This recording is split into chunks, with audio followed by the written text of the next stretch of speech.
Thinking, the main thing that distinguishes us from all other creatures on earth, but also one of the biggest obstacles that we face. Did you know that about 3 out of 4 young adults are chronic overthinkers, meaning they constantly dwell on decisions, ideas, events, situations in an unproductive way?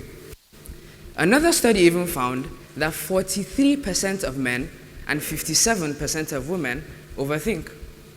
Well, I guess it's true that what a man can do, a woman can do better. Now, I'm sure some of you are thinking that this isn't so much of a problem. Surely thinking more must lead to better decisions and actions, right? Before I go into that, I would like you all to please stand up for a quick activity so we can get a better feel for what overthinking looks like. So if you dwell on past situations often, sit down. If you dwell on past situations often, sit down. If everyone is in the car ready to go and you are still debating if those shoes really match your shirt, sit down. If you always second guess all your decisions, you know what to do. If you keep replaying all your past mistakes over and over and over again, sit down. It seems to fit the jackpot in overthinkers. Now, those are just some things that overthinkers may find themselves doing. And for those of you that are still standing, from my research, it shows that you may not be telling the truth. Overthinking can change the way we do things and work with people, as it affects your social, personal, and work life. Research indicates that overthinking can lead to anxiety, depression, a change in appetite, sleep problems, difficulty concentrating, and a much harder time taking action on anything, as overthinking can present itself as a type of procrastination in the form of analysis paralysis. You see, when we are faced with so many options and we are afraid of failure, we keep thinking, planning, meticulously weighing the pros and cons of each one, hoping that we will feel ready or certain for one of them. Spoiler alert, you may never feel ready. And even if you do, that so-called perfect plan of yours may just need some tweaking. Now, unfortunately, I learned this the hard way.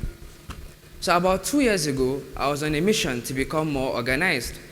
I wanted to start working out, eating healthy, studying, and being more serious about my business. So I thought it would be a great idea to create a schedule. Now, as your classic overthinker, I ended up spending so much time trying to perfect the schedule, and I tried to plan almost every single minute of the day. And in case you think I'm exaggerating, take a look for yourselves. Now, as you'd expect, it was a complete disaster for 2 main reasons. Firstly, I wasn't flexible enough to still get things done when those inevitable surprises and things out of my control happened. And secondly, I always ended up feeling like a failure whenever I wasn't able to complete all my tasks exactly as I had planned. I wasn't even able to start for the first few weeks because I was overthinking it. And when I finally did, I was the most inconsistent person ever because I would constantly stop and try and fix a problem that wasn't even there. Apart from all of these, I was always feeling anxious just looking at all the things that I had to do each day. And I still remember my mom telling me that I was becoming a slave to the schedule. So I sat down, I thought about it for a bit, and she was right. The good news is overthinking is just a habit developed over time. And just as habits are learned, they can be unlearned. So what exactly causes us to overthink, and how can we put a stop to it? You see, we often have this illusion that there's a perfect solution out there. That if you spend enough time analyzing a situation, we'd have this eureka moment and make a perfect decision. But in reality, this is false. You won't always pick the best route to avoid traffic. The pasta you ordered last night might not be as delicious as you had hoped, and you all will definitely make mistakes in life. And really coming to terms with that is the first step in overcoming it. You can also journal to help dump your worries, meditate to clear your mind, and find healthy hobbies to distract you and keep you from overthinking in the first place.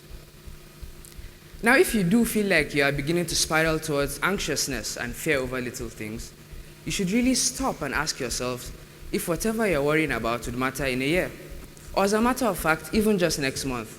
And what you'd find is that a lot of the time, you're just making a big thing out of nothing. Now, for those of you that thought I came up here with my notes for this speech, this is actually a piece of paper with all my worries of giving this speech.